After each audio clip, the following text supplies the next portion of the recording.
Hello friend, कैसे हो? देखिए फ्रेंड, इस लड़की की हिम्मत को कैसे इसने अपने पति को मार दिया।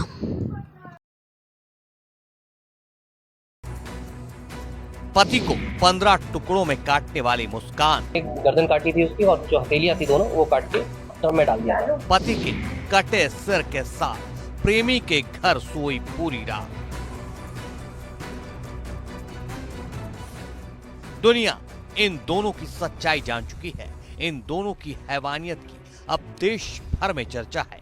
लेकिन हैवानियत की इंतहा तो तब हो गई जब मासूम सी दिखने वाली इस लड़की की यह सच्चाई सामने आई कि कत्ल वाली आधी रात ये बाजू से कटे अपने पति के दोनों हाथ और सिर को बैग में भरकर प्रेमी साहिल के घर पहुंची। बताया जा रहा है कि पूरी रात ये पति के कटे हुए सिर के साथ सोई। लेकिन इस हैवानियत की प्लानिंग इसने 22 फरवरी 2025 को तभी शुरू कर दी थी जब एक डॉक्टर के यहाँ अपने को डिप्रेशन का मरीज बताते हुए नींद की गोलियां लिखवाई। गूगल पर सर्च कर नींद और नशे की गोलियों की कुछ सॉल्ट और देखी। प्रेमी के साथ खैर नगर पहुंच गई और नींद और नशे की गोलियां खरीदी। दोनों ने बाजार से मीट काटने वाले 800 रुपए के 2 चाकू, 300 रुपए में उस्तरा और पॉली बैग खरीदे और फिर दोनों सही मौके के इंतजार में रहे।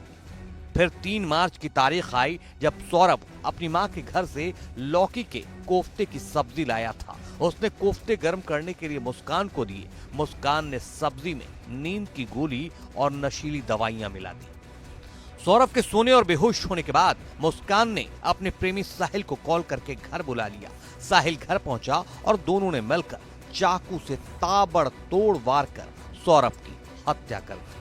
शव को बाथरूम में ले जाकर उस्तरे से पहले उसकी गर्दन काटी। इसके बाद पैर और कलाइयों से हाथ काटे। दोनों की प्लानिंग लाश के टुकड़े टुकड़े कर पॉली बैग में भरकर अलग अलग जगह फेंकने की थी। दोनों ने सौरभ के धड़ को पॉली बैग में भरकर वहीं डबल बेड के बॉक्स में रख दिया।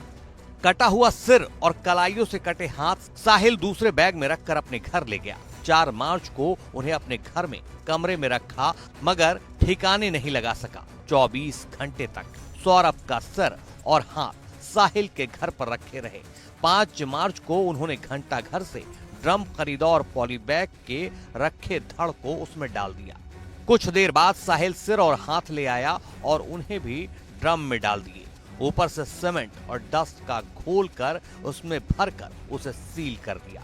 पुलिस के मुताबिक शव सीमेंट में इस कदर धंसा हुआ था कि पोस्टमार्टम के लिए पूरे ड्रम को ही मॉर्चरी भेजना पड़ा। पुलिस ने ड्रम तोड़कर शव निकाला जिसमें सिर, दोनों हाथ और पैर के पंजे अलग अलग मिले।